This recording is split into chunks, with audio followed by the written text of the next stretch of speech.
자, 우리 이번에는 GPS 위성 측량, 여기에 대한 위성항법 시스템에 대한 그러한 예제를 다뤄보도록 할게요. 결론적으로 말하면 이제 이 위성항법 시스템은 우리가 흔히 GPS라고 얘기하는데 정확한 표현은 GNSS가 맞아요. 예, 그 이유도 함께 설명을 드릴 겁니다. 자, GPS 위성 측량에 대한 설명으로 옳은 것을 찾으라는 문제네요. GPS를 이용해서 취득한 높이는 지반고이다. 요거 조금 얘기가 달라져요. 왜냐하면 GPS는 전 세계를 하나의 좌표계로 보거든요. 그러니까 높이 값도 통일된 좌표계를 써야 돼요. 인천 앞바다의 평균 해수면을 기준으로 할 수가 없다는 얘기죠. 자, 그 다음에 두 번째, GPS 사용하고 있는 기준 타원체는 GRS-80이다. 요것도 조금 다른 얘기인데 같이 한번 설명을 할게요. 뒤에 가서. 대기 내 수증기는 GPS 위성 신호를 지연시킨다. 예, GPS 위성 신호가 지연이 돼요. GPS는 원리가 아주 단순합니다. 위성에서 내가 있는 수신기, 지구로 신호를 쏴줘요. 얼마나 먼 거리? 약 2183km 정도 떨어진 거리에서 쏴줍니다. 빛은 얼마나 빨리 움직여요? 예. 이거를 대학생들한테 빛이 얼마나 빠르냐 그럼 뭐라 하는지 아시죠? 예, 존엔 빨라요 그래요. 오히려 초등학생들이 더 정확히 얘기해요. 1초에 지구를 7바퀴 반 돌아요. 예, 정확히 말하면 이제 약 30만 킬로미터, 1초에 그 정도 갑니다. 물론 GPS는 2183km 떨어졌다 그랬지만 여기서 신호를 받아가지고 어느 정도 시간이 걸린 다음에 우리 수신기에 도달을 하겠죠. 물론 그러진 않지만 가정을 해볼게요. 자, 여기서 신호를 쐈는데 우리가 1초 걸려서 받았다. 그럴 때 여기 두 GPS 위성과 수신기 사이의 거리는 빛이 1초 동안에 진행하는 거리, 즉 30만 킬로 떨어졌다는 얘기입니다. 동시에 다른 데서 신호를 받았는데 여기는 0.5초 걸렸다. 그럼 이 위성에서 나까지 거리가 15만 킬로미터 떨어져 있다는 얘기예요. 그래서 이 신호를 동시에 여러 군데서 받아가지고 내 수신기의 X, Y, Z 위치를 결정하는 게 바로 GPS의 원리입니다. 원리는 되게 단순해요. 빛을 쐈어? 얼마 걸렸지? 어디서부터 어디까지 왔어? 그래서 거리 찾을 수 있고 그 거리를 이용해서 4개의 미지수를 X, Y, Z, T까지, 예. 그래서 최소한 4개 이상의 위성에서 신호를 동시에 받아야만 수신기의 위치를 결정할 수가 있습니다. 어쨌든 근데 그게 신호가 만약에 지연이 됐다. 그럼 거기서부터 오차가 들어가는 거겠죠. 예. 네 번째, VRS에서는 망 조정이 필요하다. 예. 이것도 좀 이상한 말이에요. 일단 전반적인 어떤 개요, 특징부터 한번 살펴보죠. 위성항법 시스템이라고 얘기했습니다. 위성항법 시스템. 그래서 GNSS라고 얘기해요. 글로벌 내비게이션 세틀라이트 시스템. 그래서 이제 해석을 하자 보면 글로벌 뭐예요? 예, 공이죠, 공. 전 지구를 형상화한 말. 전 지구적인 내비게이션 세틀라이트. 예, 항법 위성 시스템. 예, 이렇게 보통 우리가 번역을 합니다. 과거에는 GPS라는 말을 많이 썼는데 그거는 제일 먼저 올라간 이 위성항법 시스템의 위성군이 여러 개 올라갔으니까 이걸 GPS가 제일 첫 번째였고, 그 다음에 이제 그거를 경쟁하기 위해서 러시아의 글로나스가 올라갔다가 얘가 아주 한순간에 몰락을 해버렸어요. 그래서 GPS가 다시 한번 세계에서 어떤 독점을 행사하게 되는데, 그래서 GPS라는 말을 많이 쓰기도 해요. 근데 현재 우리나라에서도 GPS라고 쓰는데 정확한 표현은 GNSS가 맞습니다. 왜? 미국의 GPS, 러시아의 글로나스, 유럽연합의 갈릴레오, 그 다음에 중국의 배도, 북두 시스템까지 다 합쳐진 말이기 때문에 그렇습니다. 자, 인공위성을 이용하는 위치 결정 시스템입니다. 내가 안테나를 세워놓으면 거기서부터 위성에서부터 신호를 받아가지고 동시에 4개 이상에서 그래서 내 수신기에 정확한 X, Y, Z의 위치를 구하는 3차원 위치. 역시 종래 측량과 현대 측량의 큰 차이점이죠. 3차원을 동시에 잡아들일 수 있는 거. 종래 측량은 2차원 측량 따로 하고, 즉 삼각 측량, 다각 측량 이런 걸 따로 하고, 수준 측량, 1차원 측량 따로 해서 합쳐갖고 3차원 좌표를 만들어냈어요. 하지만 현대 측량은 사진 측량부터 이런 GNSS라든지 아니면 레이저 측량이라든지 라이다라고 얘기하는 거, 그걸 통해서 3차원 자료를 한 번에 잡아들일 수 있는 그러한 시스템이 가능해졌다는 얘기입니다. 예. 그래서 인공위성을 이용한 위치 결정 시스템입니다. 그래서 정확한 위치를 알고 있는 위성에서 발사한 신호를 위성에서 위성이 어디 있는지 다 알거든요. 네, 궤도력이 있습니다. 그래서 몇 시 몇 분 몇 초에 어떤 위성이 몇 번 위성이 어디에 있다라는 기록이 있어요. 그럼 그걸 이용해서 자, 저기서 쐈어, 내가 받았어, 시간 얼마 걸렸지? 그러면 내 위치 얼마. 그래서 즉 소요 시간, 얼만큼 시간이 걸렸는지 그걸 확인해 가지고 내가 원하는 관측점, 즉 안테나를 세워놓은 위치의 3차원 위치를 결정하는 시스템이 바로 이 GPS입니다. 예, GNSS. 예, 그래서 이 GNSS를 통해서 24시간 동안, 이게 또 현대 측량의 특징이죠. 기상이나 뭐 낮밤에 관계없이 계속 안테나만 세워놓으면 일처에 하나씩 탁탁탁탁 신호가 들어온다는 얘기예요. 그래서 3차원 위치 정보, 요것도 아까 현대 측량의 특징이라고 얘기했어요. 3차원을 한 번에 받아들인다. 자, 그 다음에 이런 GNSS 같은 경우는 기상 상태와 위치에 관계없이 하늘만 보이면, 하늘이 천장이나 이런 거로 막혀 있지만 않으면 신호를 받아들여 가지고 내가 알고자 하는 그 안테나의 위치를 실시간으로 얻어낼 수 있는 굉장히 활용도가 높은 기법이에요. 그래서 우리 현대 측량에서, 현대 측량뿐만 아니라 여러분이 일상생활에서도 이 위성항법 시스템을 굉장히 많이 이용하고 있습니다. 그 가장 대표적인 게 내비게이션, 그 자동차 내비게이션하고 또 네이버 길찾기 이런 것들, 현재 위치를 어떻게 알아들어요? 핸드폰에 들어가 있는 GPS 수신기를 통해서 계산을 해낸다는 얘기죠. 자, 일단 첫 번째는 왜 말이 안 되냐면 지방고라는 말이 이제 잘못됐어요. 이건 안테나의 높이가 되는 거고, 첫 번째는. 또 하나는 그 다음에 일정한 우리나라의 기준인 것처럼 인천 앞바다의 평균 해수면이 아니고 지오이드를 기준으로 합니다. 세계 측지계를 한꺼번에 가져가기 때문에. 그 다음 얘기 나오죠. 그래서 이러한 타운치를 쓰는데 이 GRS-80을 쓰는 게 아니라 미국에서 개발한 WGS-84를 써요. 네. WGS-84, 이건 우리가 앞에서 그 지구 관측에 대한 그 지구의 기준에 대한 얘기를 할 때 한번 또 좌표에 대해서 다룬 적이 있어요. 그 다음에 대기 내 수증기는 GPS 위성 신호를 지연시킨다. 대기 중에 뭐가 껴 있으면 신호가 지연된다는 얘기죠. 그래서 가장 여기서 많이 지연되는 게 전리층, 요거가 많이 지연이 되고, 그 다음에 대류층, 여기서도 대류권에서도 GPS 신호에 어떤 그 딜레이, 타임 딜레이, 신호 지연이 발생한다는 얘기예요. 답 나왔네요. 그 다음에 VRS, 이건 뭐예요? Virtual Reference Station. 이건 이제 뒤에 가서 얘기하겠지만 우리가 DGPS를 하기 위해서 실시간 위치를 잡기 위해서 기준으로, 가상으로 기준기를 세워놓은 거거든요. 그 자체가 네트워크가 된다고 보시면 돼요. 그래서 답은 쉽게 찾을 수 있을 겁니다. 아주 기본적인 얘기예요. 예. 자, 이번에도 GPS 측량에 대한, GNSS 측량에 대한 설명, 거기서 틀린 것을 찾으라는 그러한 문제네요. 자, 3차원 공간 계측이 가능하다. 이거 측량 관련된 사람이 낸 문제 같지 않아요. 우리 측량에서는 계측이란 말 잘 안 쓰거든요. 어쨌든 3차원 공간 관측이 가능하다. 자, 기상의 영향을 거의 받지 않으며 야간에도 측량이 가능하다. 이거 금방 앞 슬라이드에서 다 설명한 내용들이죠.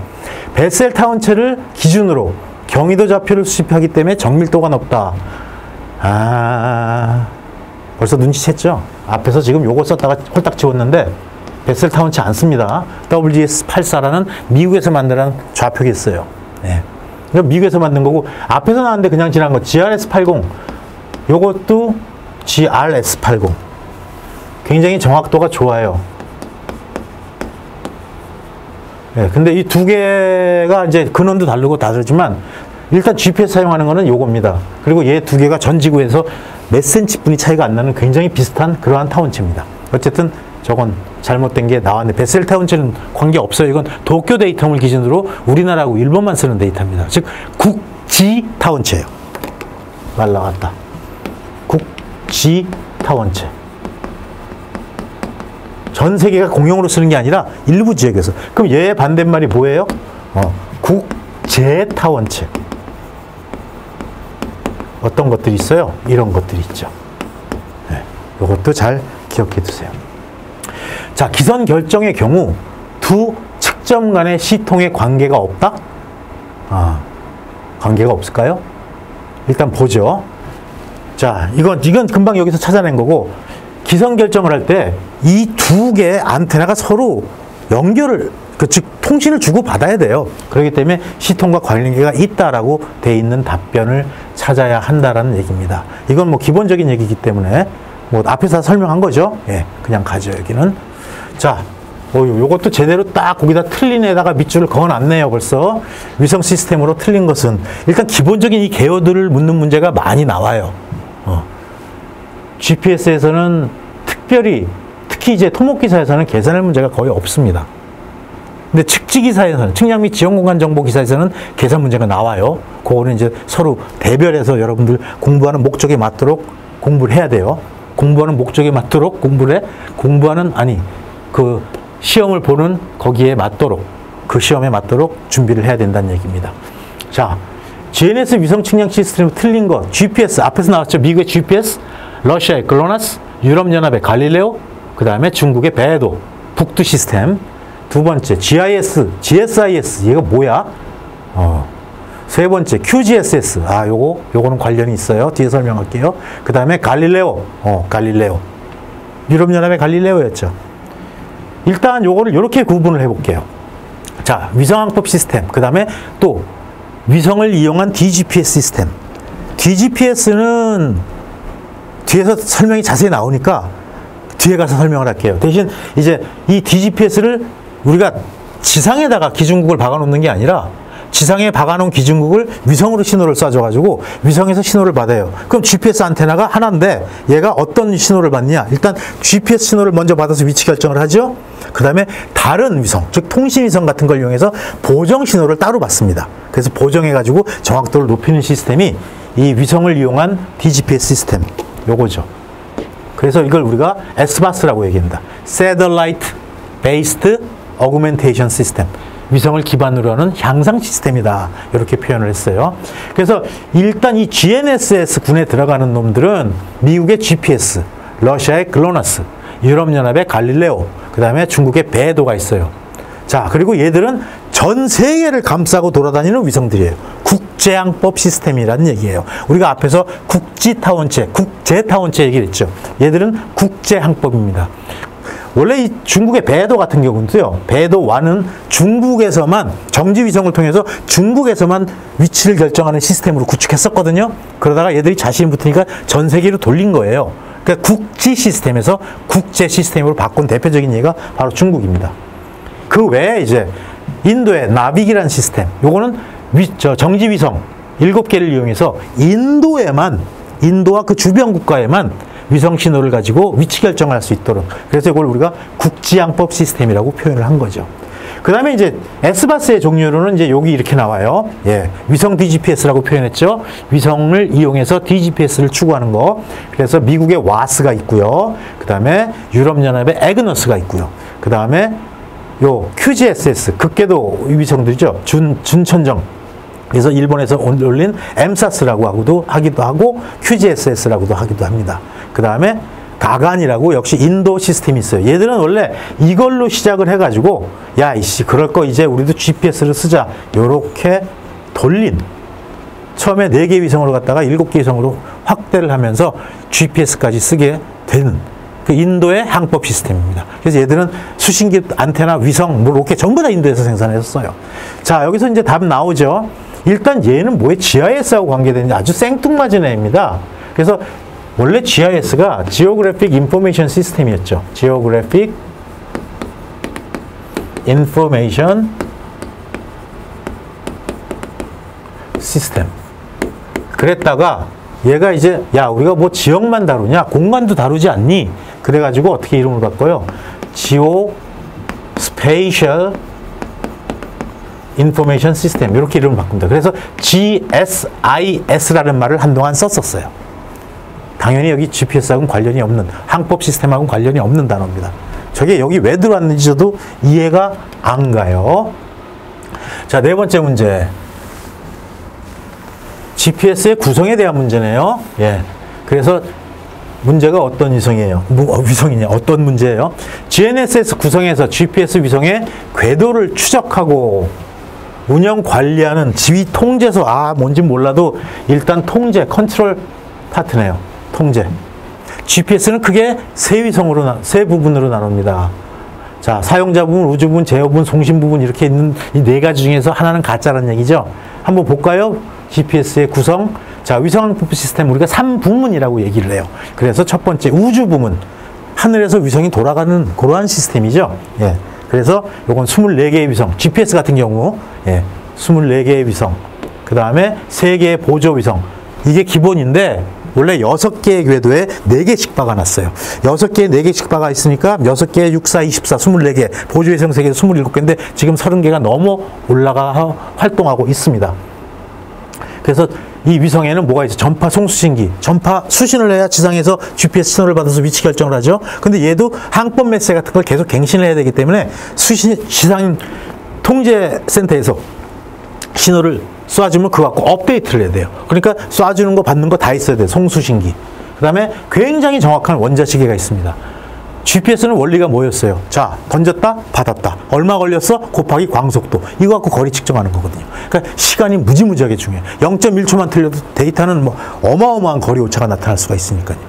그 다음에 이제 컴퓨터하고 작동에 필요한 여러 보조장치 탑재하는 게 우주 부분이에요. 우주 부분. 그 다음에 이제 제어 부분. 딱 봐도 나와. 자, 제어 부분. 자, 여기 이제 그럼 제어 부분 놈이 하나 더 나왔어. 3차원 후방교회법. 요거 한번 정리해 두세요. 3차원 후방교회법. 후방교회법. 전방교회, 후방교회 기억나나요? 전방교회는 뭐예요? 이게 사실은 옛날에 우리 그 평판을 할 때 많이 얘기가 나왔는데 평판이 교과 과정에서 빠지면서 지금 이제 후방교회, 전방교회란 말도 잘 들어보기 힘들게 됐는데 요것들 챙겨두세요. 전방교회라는 건 뭐냐면 내가 아는 지점, 여기 내가 이 지점을 알아. 그럼 거기다가 기계를 세우는 거예요. 아는 점에다가. 그리고 모르는 점들을 찾아나가는 게 전방교회. 후방교회는 반대겠죠? 내가 알고자 하는, 즉 알지 못하는 점에 기계를 세워요. 그래서 아는 지점에서 측량을 해서 땡겨와가지고 이 지점, 알고자 하는 점을 찾아내는 겁니다. 그럼 여러분 의아스럽죠? 뭐가?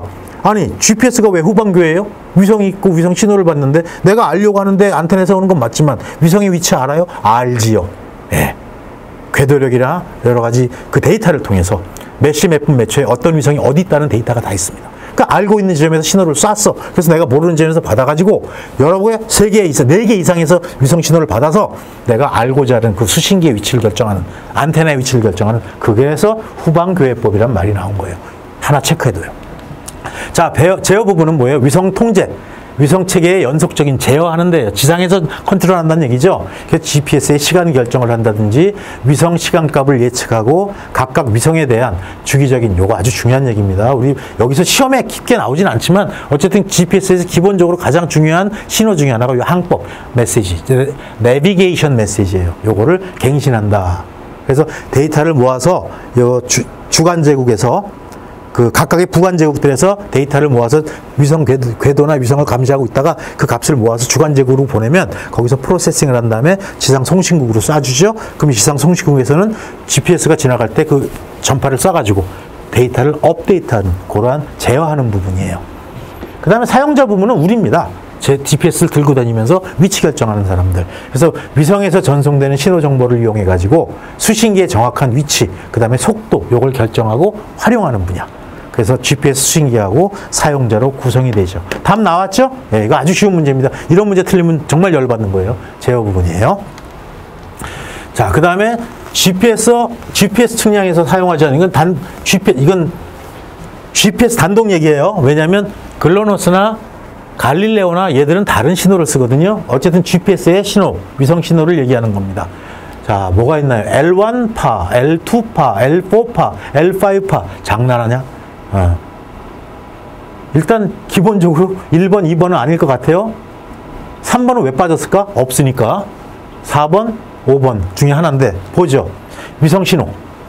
자, GPS의 위성 신호는 이렇게 크게 3가지로 나눠요. 그래서 PRN 코드, Pseudo Random Noise Code라고 하는 PRN 코드, 그 다음에 반송파. 예, 이게 이 파예요, 파.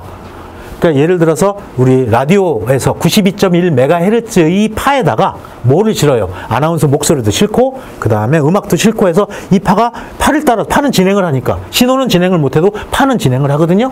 그 신호가 파에 실려가지고 오면 우리 라디오에서 안테나를 통해서 파는 던져버리고 안에 있는 신호만 끄집어내서 아나운서 목소리도 듣고 음악도 듣고 하는 그러한 반송파. 그 다음 항법 메시지 세 가지로 구성이 되어 있네요.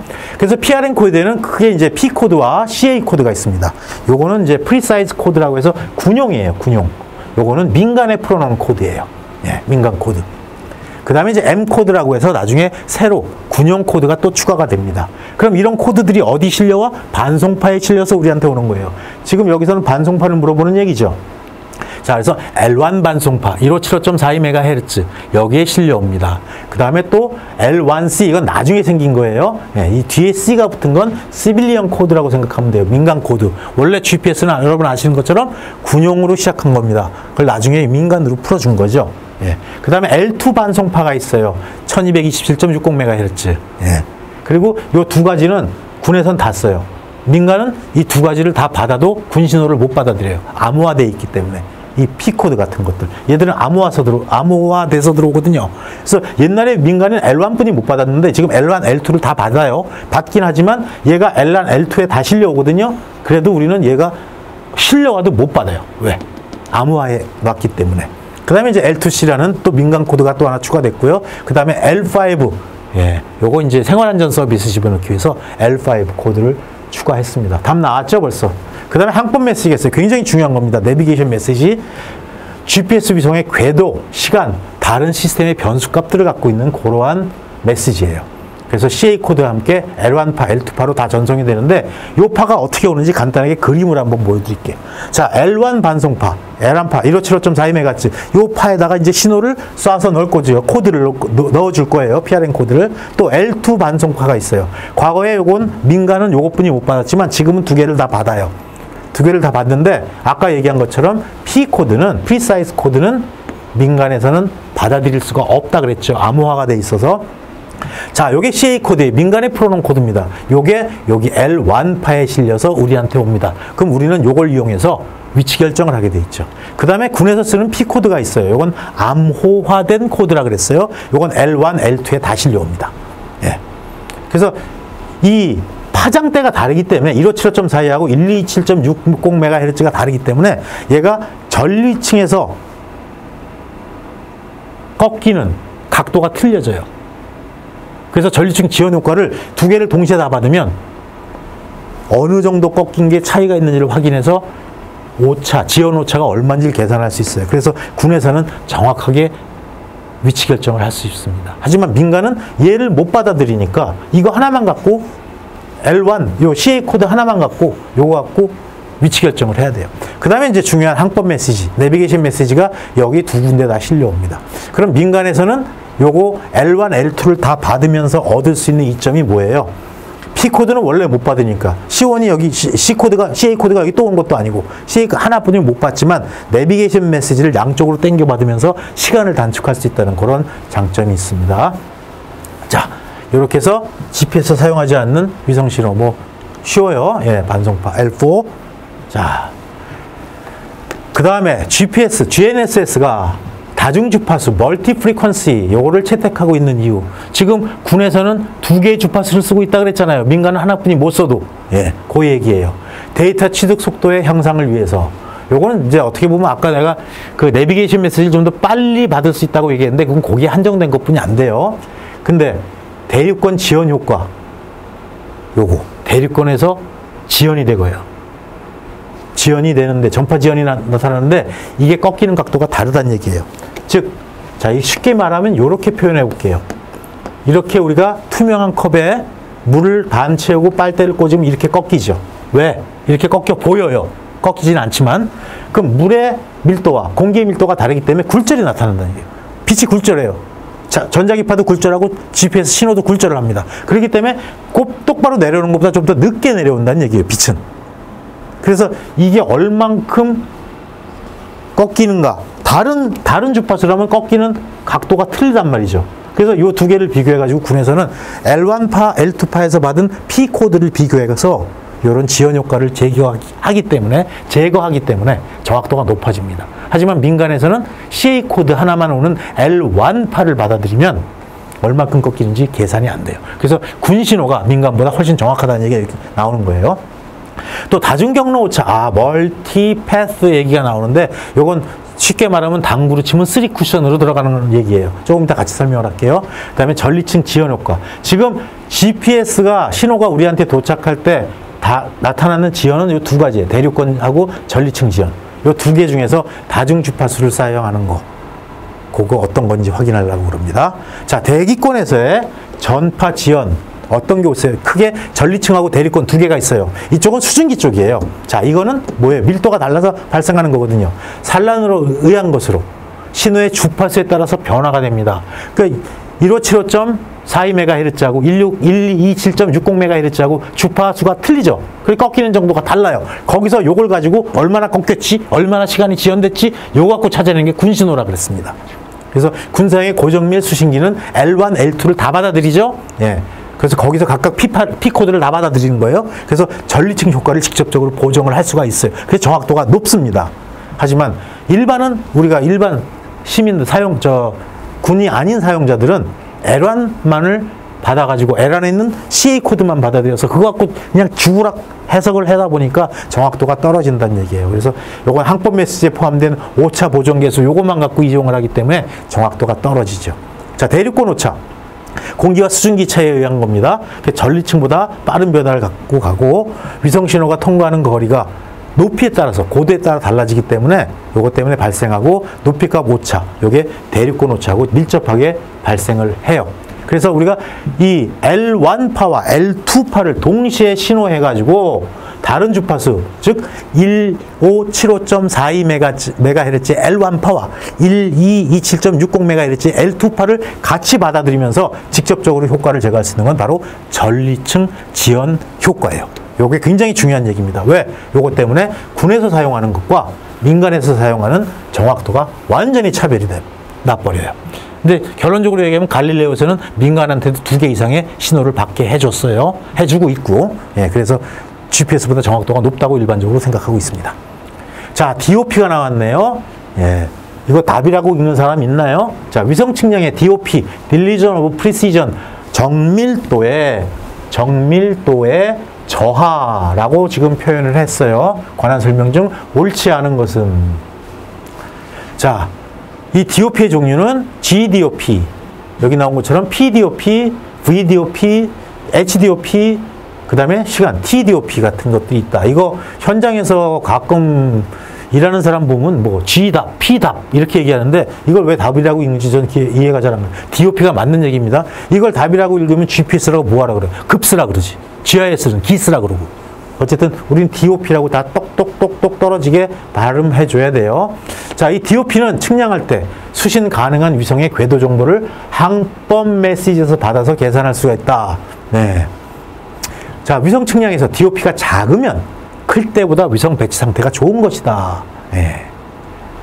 3차원 위치 DOP, 즉 PDOP죠. 포지셔널 DOP. 요거는 평면 위치 HDOP와 수직 DOP, VDOP의 합으로 나타난다. 네, 한번 볼게요. 자세한 설명 보죠.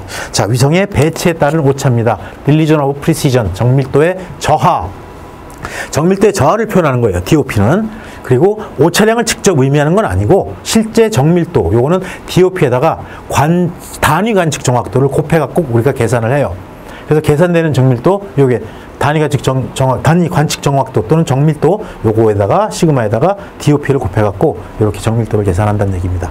그래서 종류로는 VDOP, 버티칼이죠. 높이의 정확도. 그 다음에 HDOP, 호라이전털, 수평 방향. 그 다음에 PDOP, 예, 포지션. 요거 3차원 정밀도. 그 다음에 TDOP, 시간에 대한 거죠. 타임 DOP. 그 다음에 HTDOP, H하고 T를 다 결합한 거네요. 그래서 2차원 관측에다가 시간 정밀도까지 이런 거. 그 다음에 GDOP, 지오메트리컬 DOP, 기하학적인 정밀도, 이렇게 얘기하는 거예요. 이 DOP는 어떤 때가 가장 정확한 건지 거기 이제 설명이 나옵니다. 자, 지표에서 가장 좋은 배치 상태를 가질 때를 1로 했어요. 그 다음에 8, 9, 10 이렇게 올라갈수록 DOP가 나쁜 거예요. 나쁜 거는 배치가 안 좋다는 얘기고, 배치가 안 좋으면 정확도가 떨어진다는 얘기입니다. 자, 7까지는 뭐 실용하는데 지장이 없지만 실도 잘 안 써요. 어쨌든 10 이상이 나오면 그건 관측값으로 사용할 수 못한다는 얘기예요. 그래서 이렇게 지금 그림이 잘 안 보이는데 요거 마치 이렇게 해서 지금 정사면체를 그려놓은 거죠. 이렇게 해서, 즉 이집트 피라미드를 뒤집어 놨다고 생각하면 돼요. 그래서 이 정사면체를 이룰 때, 이때가, 즉 다른 말로 면적이 가장 클 때, 최적이 가장 클 때, 이때가 가장 좋은 DOP를 가져요. 정확도가 제일 좋아져요. 이렇게 한 군데에 몰려 있을 때 이건 정확도가 아주 떨어집니다. 그러니까 이 면적, 이 최적이 굉장히 작잖아요. 얘는 넓고. 그래서 이렇게 들어왔을 때가 가장 좋은 정확도로 우리가 관측을 할 수 있다는 그런 얘기입니다. 그래서 요거 지금 마지막 게 뭐가 잘못됐어요? 3차원 DOP는 평면 위치, 수직 위치 요게 합이 아니에요. 예, 합이 아니라 PDOP, 포지셔널 DOP는 그 지오메트리카라고 구분이 된다는 거 기억해 두셔가지고 합으로 나타나는 게 잘못된 표현이다. 이렇게 찾아내면 될 것 같아요. DOP. 그 다음에 상대측이란 말이 나왔네요. 상대측이. 예. 다른 말로 하면 DGPS를 얘기하는 거예요. DGPS. 앞에서 이거 설명 나올 때 뒤에서 한다 그랬죠? Differential GPS를 얘기합니다. 이거는 DGNSS라는 말을 잘 안 써요. 왜? 현재 우리가 GPS에 대해서만 이 짓을 하고 있기 때문에. 일단 보죠. 수신기 한 대만을 이용해서 측위를 실시한다. 예, 한 대만 갖고는 절대 위치예요. 그 다음에 수신기, 위성과 수신기 간의 거리는 전파의 파장 개수를 이용해서 계산할 수 있다. 또 위상차의 계산은 단순차, 이중차, 삼중차 같은 차분 기법으로 해결하기가 쉬워지죠. 예. 그 다음에 전파의 위상차를 관측하는 방식이나 절대 측위 방법보다 정확도가 낮다. 그럼 안 쓰죠. 볼까요? 예, DGPS 얘기, DGPS. 예, 이렇게 DGPS를 간략하게 설명드릴게요. 원리는 아주 심플합니다. 이 위성 관측을 해가지고 우리가 신호를 잡는 거, 신호를 잡고 나서 뭐 위치 잡는 것, 위치 결정하는 것도 심플하다 그랬어요. 왜? 위성에서 신호가 왔어, 몇 초 걸렸어, 곱하기 광속도, 거리, 위성 위치 어디, 오케이, 하나 따고, 2개 따고, 3개 따고, 4개 따가지고 내 수신기의 3차원 위치를 결정하는 거죠. 자, 근데 이번에는 그래서 아까 우리가 후방교회라 그랬어요. 아, 모르는 점에다 위성을, 안테나를 세워놔서. 근데 이번에는 아는 데다 세우는 거예요. 자, 이런 좌표 없어요. 이건 지심 좌표이기 때문에 지구 중심으로 들어가야 되는데, 여러분 이해를 돕기 위해서 그냥 111이라는 좌표, 여기 정확한 이 지점에다가 안테나를 세워놨다고 가정을 한 겁니다. 그리고 위성 신호를 받죠. 그래서 여러 개, 최소한 몇 개 이상에서 4개 이상에서 신호를 받아들여요. 그래서 내 위치를 결정했어요. 근데 원래 아는 데다가 여기다 세워놨기 때문에 어떻게 신호를 받든 이 값이 계속 들어와야 돼요. 근데 안 들어와. 왜? 잘못 들어온 거예요, 여기서 신호가. 그걸 찾아내는 거예요. 그래서, 야, 이거 봐라. 내가 위치가 111인데, 211이야. X축으로 하나가 지금 잘못된 값이 들어왔는데, 가만히 있어. 이거 3번 위성에서 들어온 값이 이러네. 요거를 갖고 있어요. 꽁하게 갖고 있는 거예요. 그래서 이 보정값을 찾아내요. 3번 위성에서 메시 매초에 들어온 데이터는 요거 이렇게 보정하면 얘가 원래 내 위치가 나오겠구나라는 걸 찾는 거죠. 자, 동시에 이동국에서 다시 얘는 별도로 얘가 GPS 측량을 합니다. 그래서 신호를 받아들이죠. 그리고 자기 위치를 얻었어요. 그리고 이 위치가 가정해 볼게요. 이것도 333이었다고 가정을 해 볼게요. 자, 근데 이 333을 받았을 때가 해필이면 얘가 이걸 받았을 때야. 그럼 문제가 있는 데이터란 얘기죠. 그래서 이 보정값이 여기서 만들어진 걸 얘가 일로 보내줘요. 그래서 일로 보내주면 보정값을 전송받으면 얘가 그 보정값을 활용을 하죠. 수신을 해가지고 나하고 동시에 받는데 3번 위성 이게 잘못됐구나. 그럼 내 위치는 333이 아니고 X축으로 하나 더 들어온 거니까 233이 내 위치로구나 라고 계산을 하는 거를 DGPS라고 얘기합니다. 그 정확도가 굉장히 좋아져요. 그래서 이러한 요걸 상대측위 방법이라고도 얘기하고요. 예, 그래서 요런 것들. 요 DGPS 원리도 아주 심플하다는 거 기억하세요. 자, 그래서 위성 수신기 간의 파장 개수를 이용해서 즉 보정 신호를 만들어내고 요걸 가지고 계산해내는 기법입니다. DGPS. 자, 그 다음에 이제 좌표를 알고 있는 기지점에 고정용 수신기를 설치해서 이것도 DGPS네. 그쵸?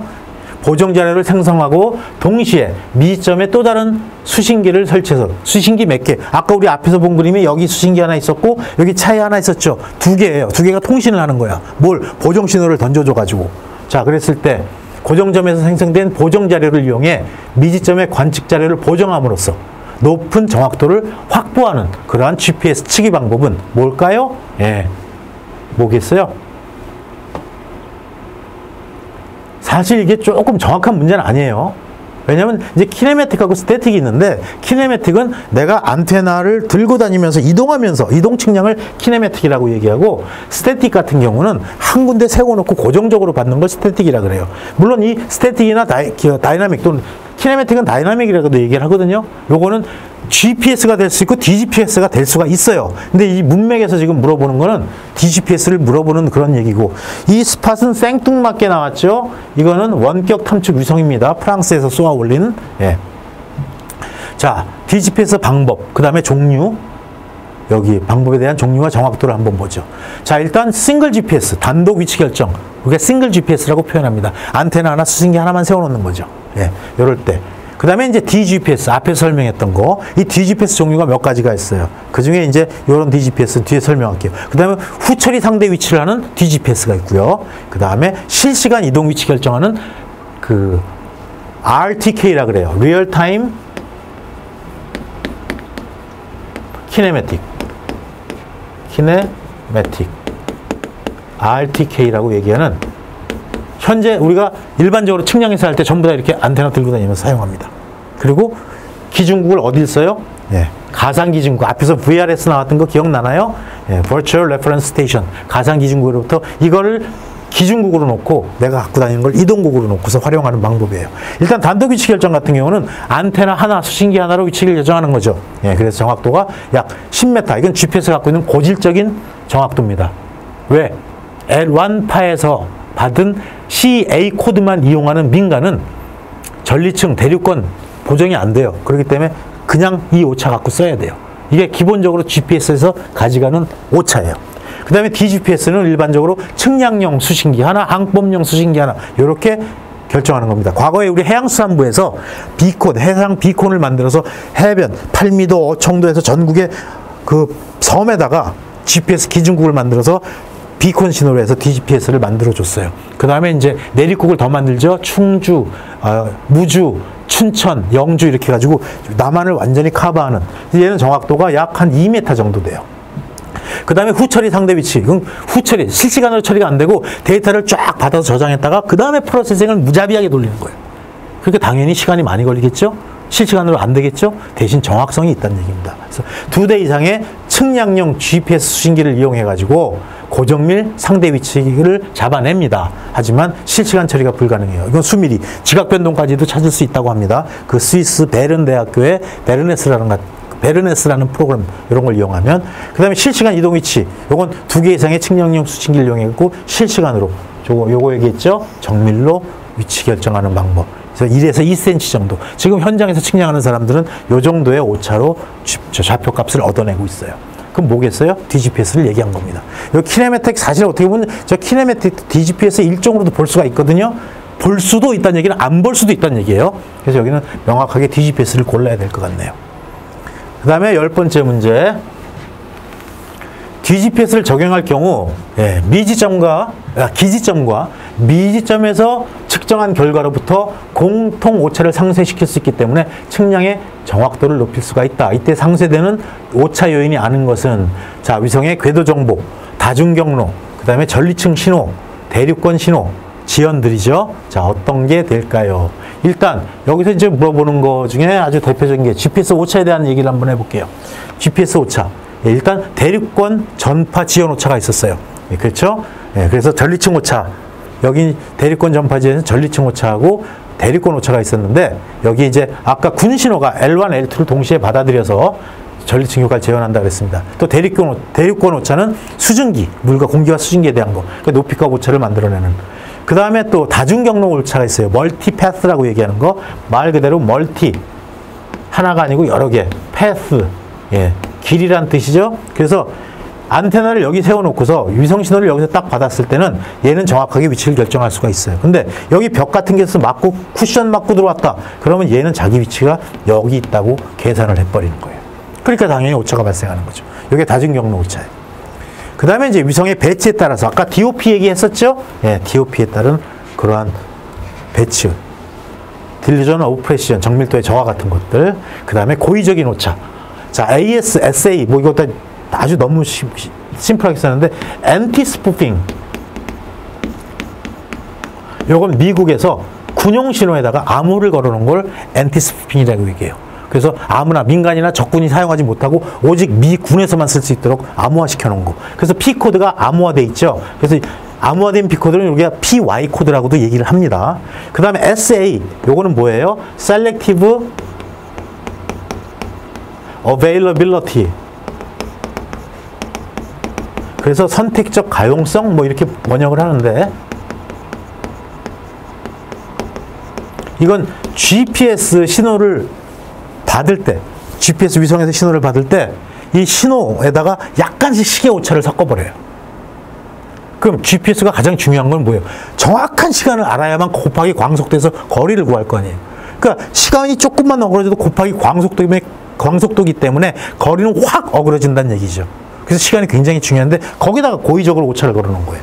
그래서 이게 2000년까지 섞어서 썼기 때문에 그때 막 200m, 300m씩 오차가 생겼습니다. 그때 내비게이션 쓰기 어려웠죠, 그걸로. 근데 그때도 그거를 이제 보정하기 위한 방법을 찾은 게 민간에서 DGPS예요. 군에서는 이거 걱정할 필요가 없죠. 네, 군에서는 P코드를 쓰니까. 하지만 민간한테 CA 코드를 풀어놓고서 이딴 짓을 했단 말이에요. 근데 다행히 2000년 5월 1일자로 해제가 됐어요. 그래서 지금 어느 정도 이게 있을 때 막 300, 400m까지 왔다 갔다 했거든요, 위아래는. 근데 이게 진짜 현재 GPS가 가지고 있는 고유 오차, 10m 정도의 오차, 13m 정도 오차를 갖고 있을 수 있게 된 게 SA가 없어졌기 때문입니다. AS는 있어요. 그래서 그 군신호는 민간이 못 받습니다. 자, 다중경로 오차. 이게 상세가 안 된다는 얘기예요.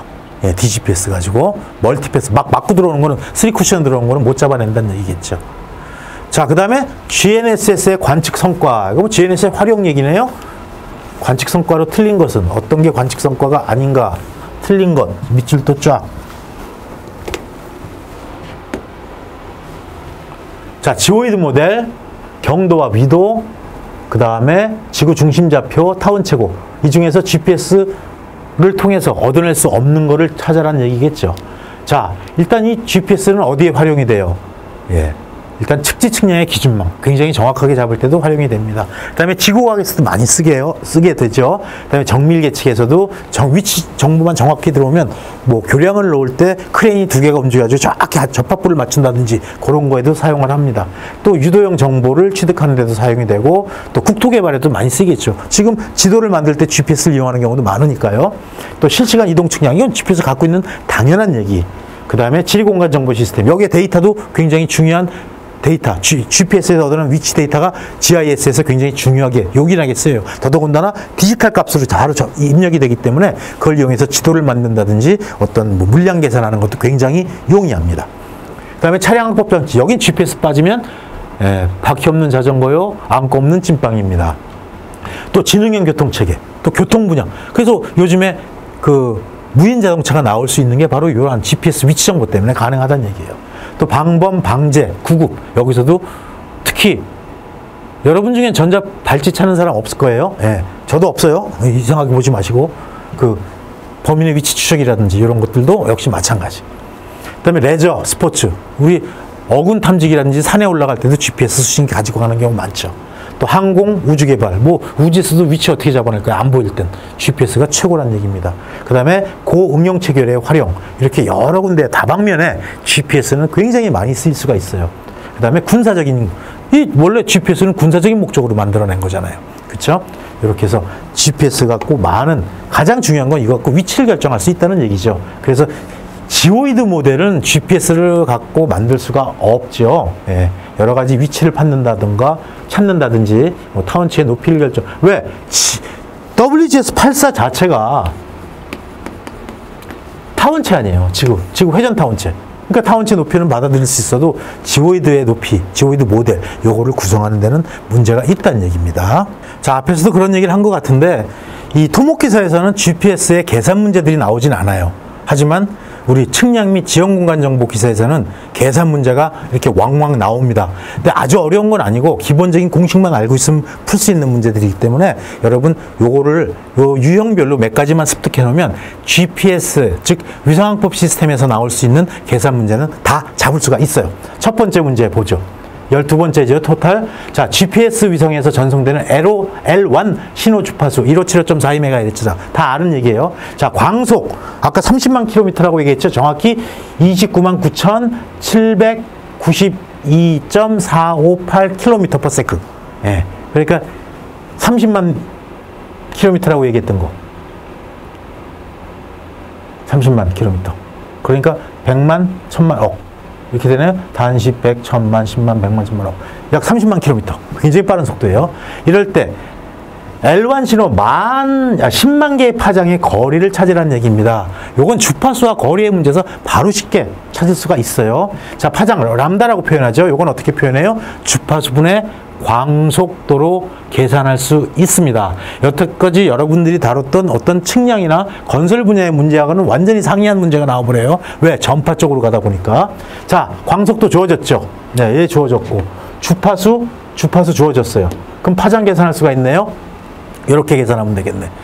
1575.42MHz 분에 299,972,458m/s. 자, 요거 계산하면 어떻게 돼요? 이렇게 쓸 수가 있죠. 지금 여기 또 단위 맞춰주려고 이 짓 한 것 같아요. 10의 6제곱 헤르츠라고 쓰고. 네. 그러면 요건 어떻게 계산이 되나요? 자, 헤르츠라는 거는 1헤르츠라는 건 1초에 하나 들어오는 거죠. 10헤르츠라는 거는 1초에 10개 들어오는 거예요. 그러니까 헤르츠는 그 시간의 역수예요. 자, 그래서 이거 똑같이 이렇게 나눠 써서 세컨드 지워져 버리겠네. 그럼 어떻게? 0.190293672m. 요게 파장의 크기입니다. 예.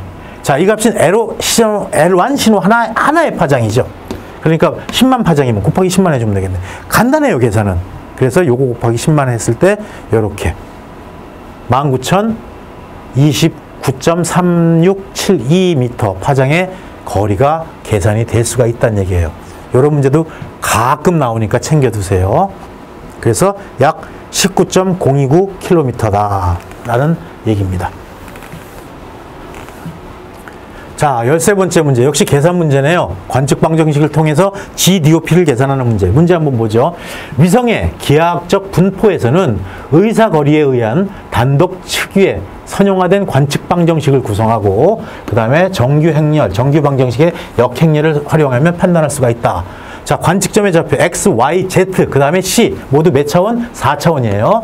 여기에 표현된 코팩터 행렬의 대각선 요소만 필요합니다. 우리 사실은 이따가 행렬 그려보면 알아요. 그래서 Q, X축에 대한 거, Y축 2개에 대한 거, Z축 2개에 대한 거, 시간에 대한 거 이렇게 해서 각각 이 관측 그 요소들이 나왔어요. 그때 GDOP를 계산해라 라는 얘기죠.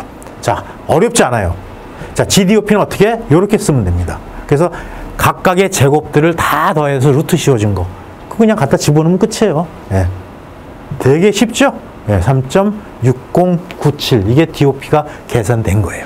아까 DOP는 1이 가장 정확도가 좋다 그랬어요. 숫자가 커지면 안 쓴다 그랬고. 자, 역시 DOP 얘기네요. 예. 4개의 위성 배치 상태에 따른 정규 행렬. 예.